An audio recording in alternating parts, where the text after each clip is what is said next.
Alright guys, welcome back to the channel once again, and in this video we're gonna be talking about how we can make authentication and then trigger an action into the Zapier. So in the previous video we already had a look like how we can run the zaps, create the zaps and connect with the different integrations and make it work. In this video we're gonna be actually talking about how we can run our zap, like how we can run our own integration and then find it and run it, like use it into the Zapier. Okay, so we're gonna be doing that, and then we're gonna be talking about like publishing and all as well. So we're gonna be discussing that. So let's look at the screen and let's make the authentication work, create some actions and triggers, and then you start using it. Okay, let's go to the screen. All right guys, so as you can see my screen over here, I'm on the page where we in the previous video we created the Zapier integration. So in this one we have a version 1, so we have to create the authentication. So we just go over here. So I'm going to select the API key because you can select any other if you want to, otherwise it's fine. So it's kind of easy process, so we can just do it quickly. API key, and then just move to the next screen. Then you have to create the input field, what field you want, where the people can put their information. So that's what you have to do over here on this page. So we came over here, we have to add the field. So just put the key, like first you have to put the label API key, and then you just put API key. It's gonna be key like coming into the request. Select string, and if you have to put these information input format, so it should be like it will be taking the input format from there and then attaching it. It will same information will be showing over there in the zap when you connect it. So we'll do it later once we receive the response, and then we can just click on add and move to the next screen. And also you have to have that help text so the people can just read about it into where they have to put input information, like this is what it is. Okay, so that's what it explains. So the key is added. Now click on continue. So you come to the next page over here, or you can click on this. So you come over here, what kind of request you want to make. I want to make post request. Now you have to add the API over here, HTTP like localhost 8000 like this slash, okay, authenticate. No, so you can switch to code mode as well, but it's fine. Like in URL params they already send the API key like this. Okay, in the body you can also receive it, so you can just name it API underscore key equals to, just copy the same thing and then put it over there. Just copy this same thing from here, go request body, put it like this, and then save and continue. You can put connection label as well, so like input data field connection label, what label gonna be. So I can type test label and then save it.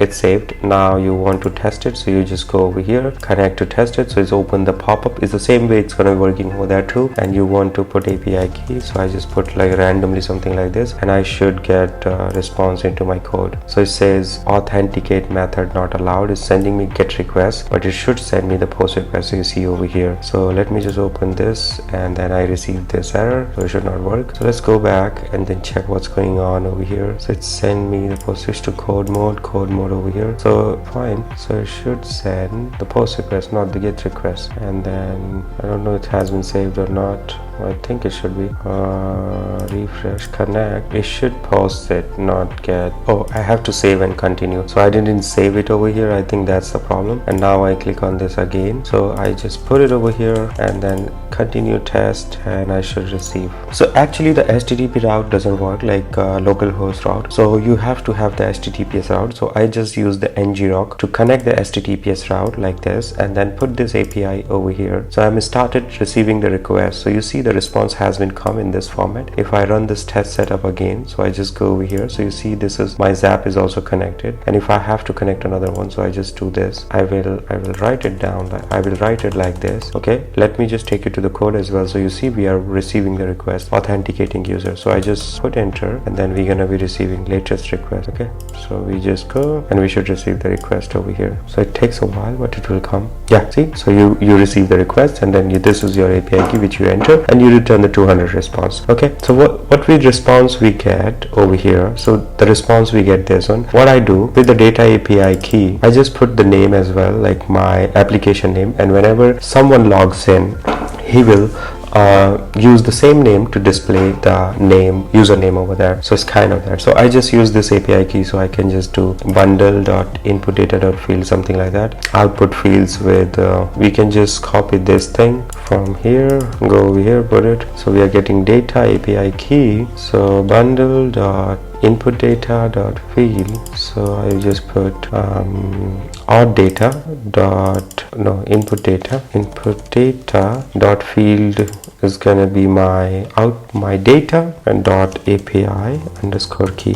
So I just put it like this. So whenever I will connect the Zap, it should show my API key over there into the Zap. But that's not the good practice. You have to return the name from your server so that people can see their names when they connect the API key. Okay, so this is what, and we just save it, okay, and then finish it. Okay, we are done with authentication. We just have to put this and we receive it. Now we go to triggers over here, and we add the trigger. Okay, so like in trigger, what do you need? Trigger name. So you just put first trigger, label my trigger like this, now name something like this, describe blah blah blah, I don't care, and then shown like this, and then save and continue. Okay, now I have to put, if you want to put some input field in the trigger, so it's fine, otherwise just go to API configuration, and the API configuration gonna be get request, and I have to just copy this request from here. I just put this, and then I just put trigger. Okay, and in the params I will receive this show option. In the params you have to send this API key as well for the validation, otherwise anyone can use it as a webhook API and then keep sending the request. So make sure you do the rate limit as well in your application when you configure it. Okay, so we have to put over here in the trigger API key underscore key string, and then print the API key like this. Okay,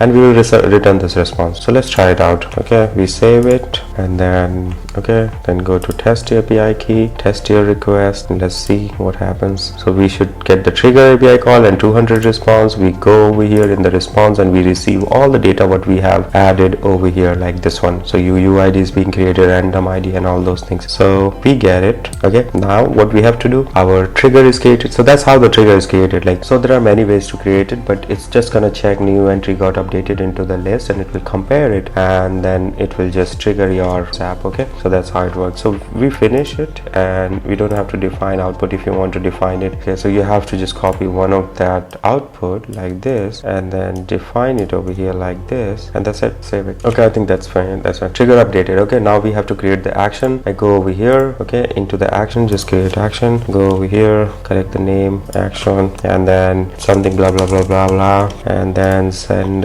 in the action what you want to send actually. So you have to send the data. So it's going to be post request. Action always going to be post request. You can do the get request as well. If you want to trigger something into your application, you just trigger that and then make the get request. So it could be post and it could be get, both, but people usually choose post all the time because you want to send the data from, take the data from one source and then send the data to another source. So that's kind of thing. So you have to add the field. So I'm going to add the field like field 1, like I'll send name, okay, and then a string, ticket name, or name, help text, like just type help text whatever you want to type so the people can just see it. Okay, default text something like required, just save it required, save. Okay, that's it. Okay, so my trigger is created. Now do you want me to create another rows input point? Is fine. I think Zap is thick. API configuration, go over here, copy this API from here, copy, and then go over here, paste it, /action, okay, and then show option name equals to like this. So whatever the input you get, URL params, you get this. So that's save API request. Go to code, into the action, we over here, so we just get API key into the response as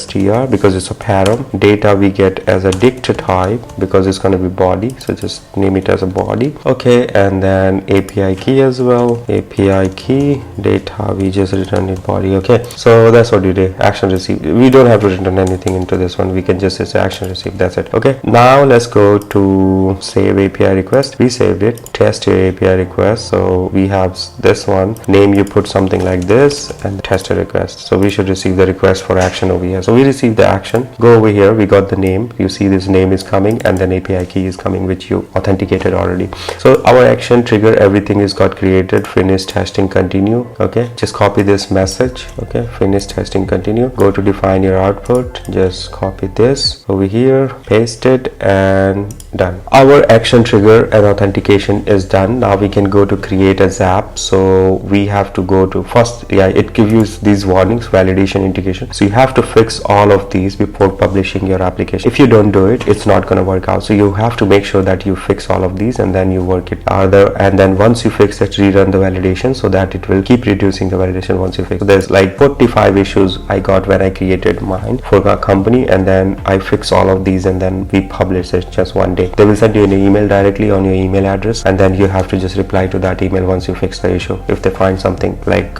unusual or something, because they kind of like they have a validation team over there. Okay, this is done. We go to create Zap and we have to find our application over there and create it. Just take it like trigger we're gonna be creating from our side, so not trigger from here, just change it. So we find our application over here, test, and we should get it. So we connected the test. You have to just go like this, change. Let me show you one more time. Go, and then your integration will show up. So this is the development mode. No one else gonna see this, you just only gonna see this. Okay, trigger event, what you gonna do? My trigger, because this is the only trigger you have. Account selected, so it's like which account you, because many times we try to access it. So I'm gonna select like 7th one. I think it should work. I don't know. Oh yeah, it shows. Okay, so this is one, and then I just continue. Then we're gonna be testing our trigger as well over here. So test trigger, and it will load the data, whatever the data. So you see we got already the data. If I click on it, we got the name which we have added into our application over here, this one. Okay, this one.